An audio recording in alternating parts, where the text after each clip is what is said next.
وآخرون مرجون لأمر الله. په دې آیتونو کې د دویم جماعت تذکره کوي چې هغه درې صحابه کرامو کعب بن مالک رضی الله تعالی عنه، هلال بن امیہ، مرار بن ربیعہ رضی الله تعالی عنه چې هغوی د جنگ تبوک د غزا نه پاتې شوي وو.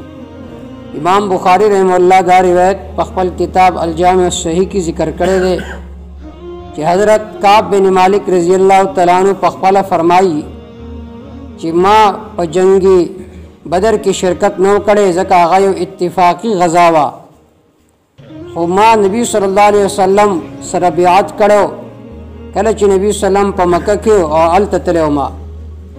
او بیا فرمایي حضرت کعب بن مالک رضی الله تعالی عنه چې زه نبی وسلم سره په هر غزا کې شریک کېدم، سوا د دې غزا نه د دې بنیادي وجه دا وه چې په دې غزا کې ما سره اسباب ښه موجود وو. نور جهادونو کې ما سره صرف یو سورلی وه او په دې جهاد کې ما سره 2 سورلی وي. اسباب هر څه موجود وو، خو د کجورو موسم و کجوري پخې شوې وي. نبی صلی الله علیه وسلم عام اعلان فرمایل د جهاد دپاره، اور بغیر سره تورینا ټولو تیاری وکړه. اور زما تیاری مکمل و، ما وی دوی به لاړ شي، زه به سبا دوی سره میلاو شم. نبی صلی الله علیه وسلم لاړ، ما وی زه به سبا لاړ شم.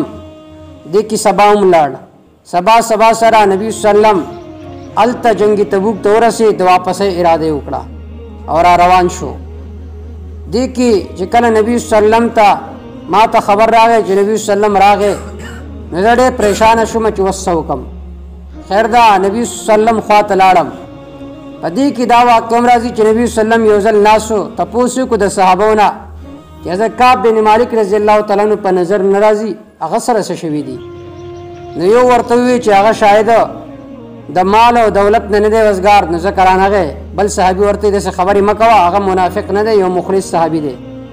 بل یو صحابي کته چې دوړې وي او دوړو نه اسونو نه دوړې لرې شوي چې ویې کته یو صحابي و، ابو خیشمه یا بل صحابي، د هغه صحابي و چې د 2 کجوري د الله تعالی په لاره کې ورکړې وي. منافقانو پورې مذاق کول چې ګوره 2 کجوري ورکوي.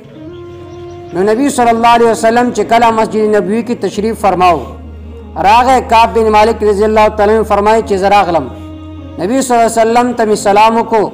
نبی صلی الله علیه وسلم وخندل لکه څرنګه چې غوسه کوونکي وخندي.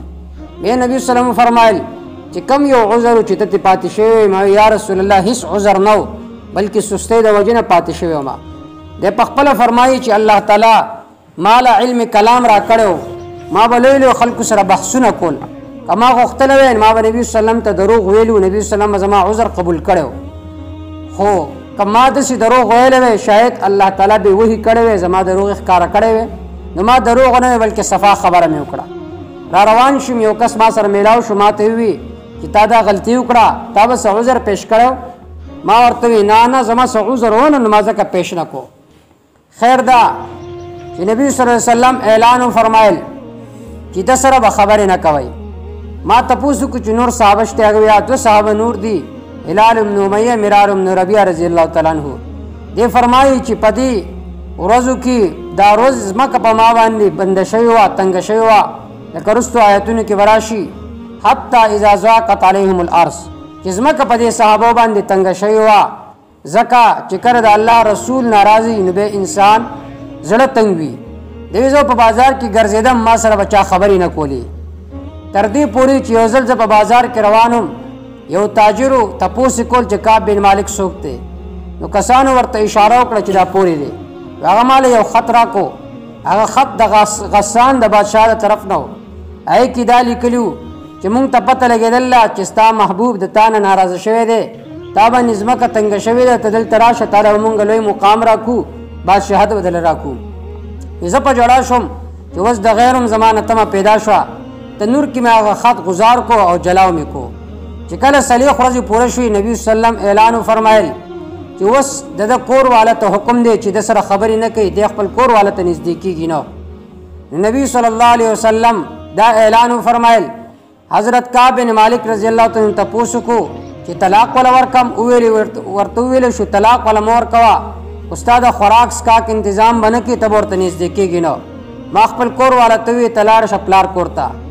دارنګې هغه 2 صحابه چې هلال بن امیہ نبی صلی الله علیه وسلم داغه کور والا ته ویلو چې خپل خاوند ته نږدې کېږي نو خو د هغه کور والا لاړه نبی صلی الله علیه وسلم ته وی چې یا رسول الله هغه ډېر بوډا دی په جسم کې حرکت نشته که زه د خوراک سکاک انتظام د هغه نه کوم نو څوک به کوي نبی صلی الله علیه وسلم ورته فرمایل چلو د خوراک انتظام ولا کوه لیکن نږدې کېږه ورته مو نو هغه کور والا وی هلال ابن امیہ رضی الله تعالی کور والا وی چې د هغه په جسم کې حرکت نه دی پاتې شوی یعنی حاصل دا چې دا وی بکله په زړه کې دا خبره راغله چې مانه پیغمبر خفه دی نو به د هغه جسم حرکت نه کول داسې عظیم خلک وو نو د کعب بن مالک رضی الله تعالی عنہ تکسانو چې تم لړ شه اجازه غواړه نبی هغه وی زول اجازه غواړم زه خو ځوان کسبه اور به یو ځل د خپل کور په دیوال باندې ورته دو د طرز ابو قتاده هغه ته आवाज کو نو اوله سلام جواب ورنکو دا ورته ولې زه منافقم هغه ما ته هیڅ پته نشته الله او د الله رسول حکم دی